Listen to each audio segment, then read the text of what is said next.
In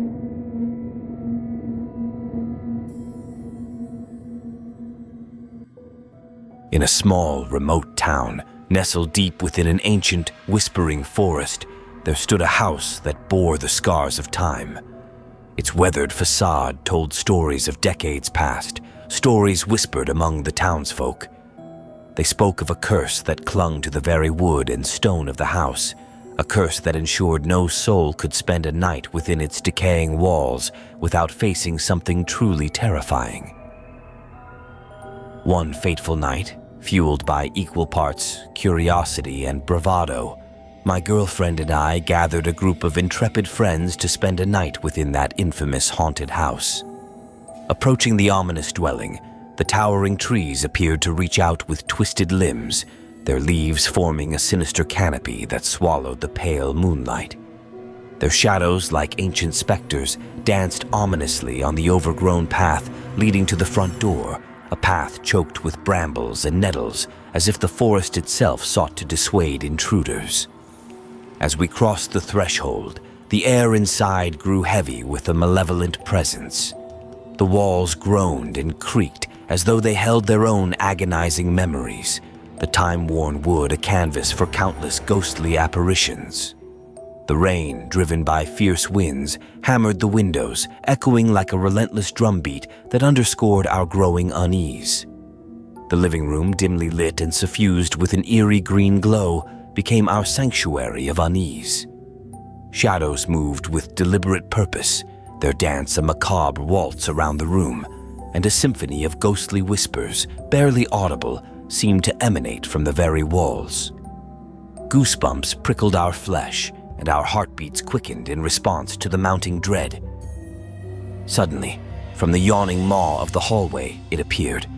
A shadowy figure, grotesque and twisted, its pallid face a haunting mask partially veiled by a snarl of greasy, matted hair.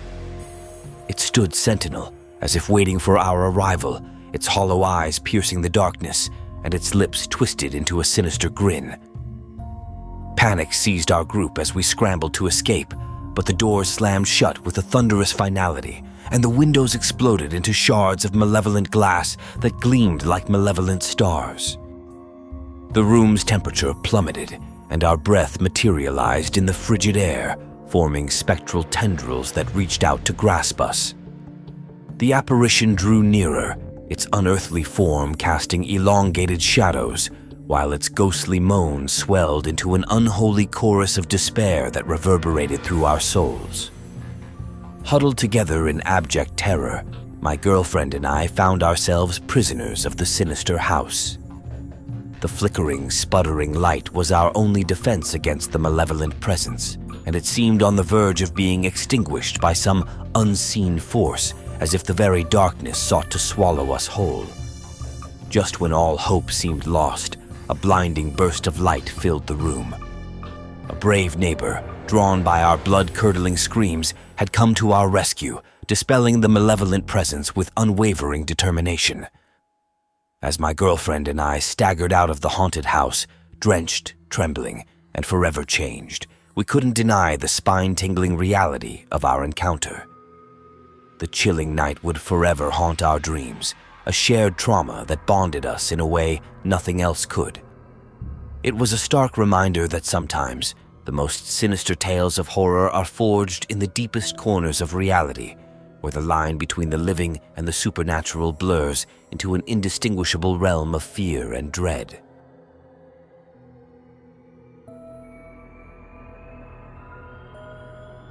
In the heart of the historic town of Dunhaven, nestled amidst the rolling hills and ancient forests, there stood a house that had long cast a shadow of dread over the community.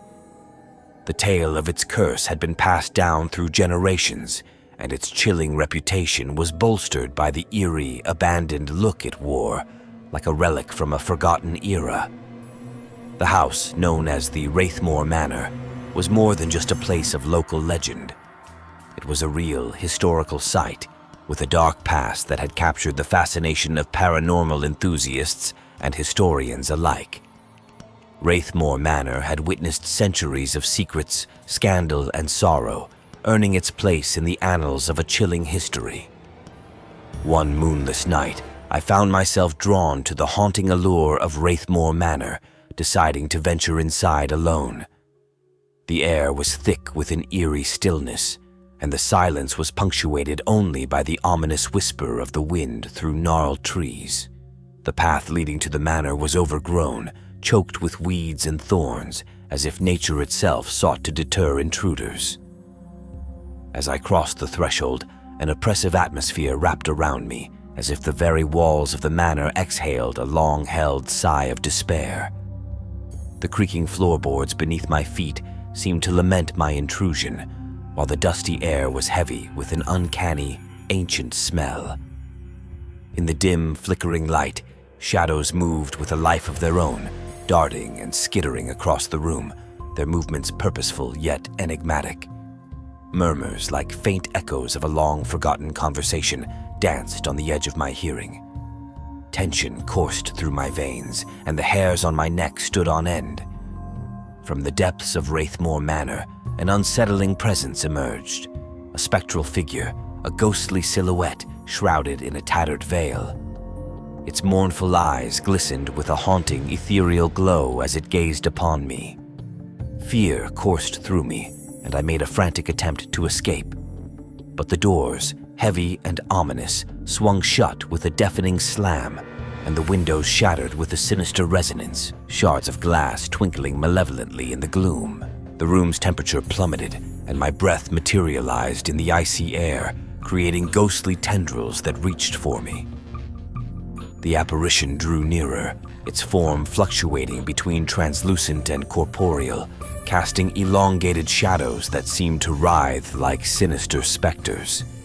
Its wailing moan reverberated through my soul, a lament from a realm beyond my comprehension.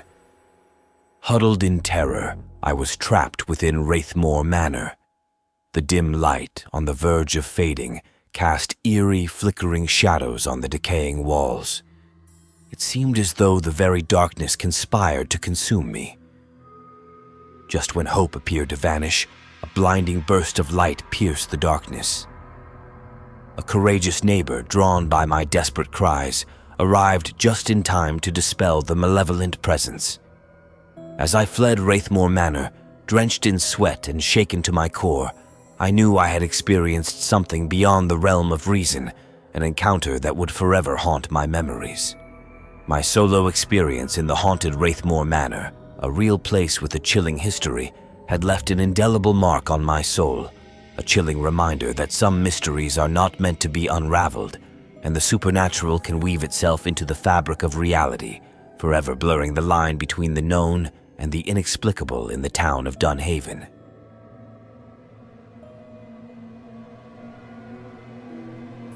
In the heart of the bustling city of Crestwood, amidst its towering skyscrapers and neon-lit streets, there stood a building with a chilling reputation that extended well beyond the local rumors. The Spectre Heights had become a viral sensation on social media platforms, attracting both daredevils and the paranormal curious from far and wide. Its real contemporary status as a haunted hotspot intrigued both skeptics and believers alike, with countless blogs, vlogs, and social media posts dedicated to exploring its mysteries. The stories surrounding the Spectre Heights were a blend of eerie history and unsettling accounts of unexplained phenomena. Once a luxurious hotel, it had fallen into disrepair and abandonment. Its opulent past had given way to ghostly tales and a sense of foreboding. Curiosity-driven adventurers flocked to it in droves, hoping to capture evidence of the paranormal.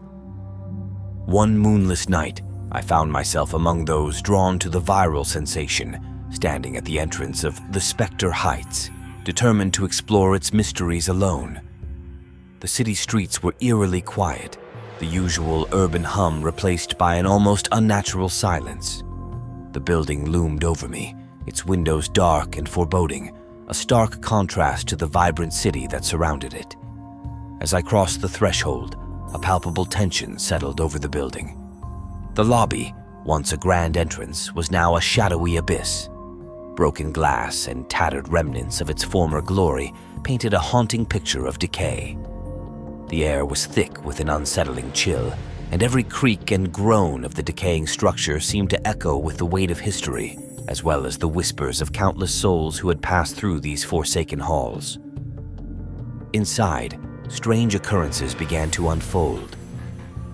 Lights flickered erratically, casting eerie shadows on the worn walls. Faint whispers filled the air, as if the very walls held secrets waiting to be told. The sense of being watched became palpable, intensifying with each step. My heart raced as I ventured further into the building, my footsteps accompanied by the ghostly echoes of those who had passed through long ago.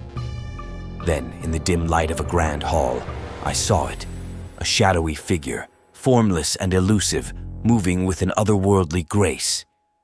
Panic set in as I tried to flee, but the exit doors slammed shut with an ominous thud, and the windows rattled as if disturbed by an unseen force.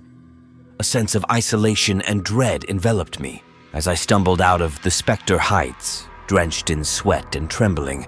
I couldn't deny the spine-tingling reality of my encounter.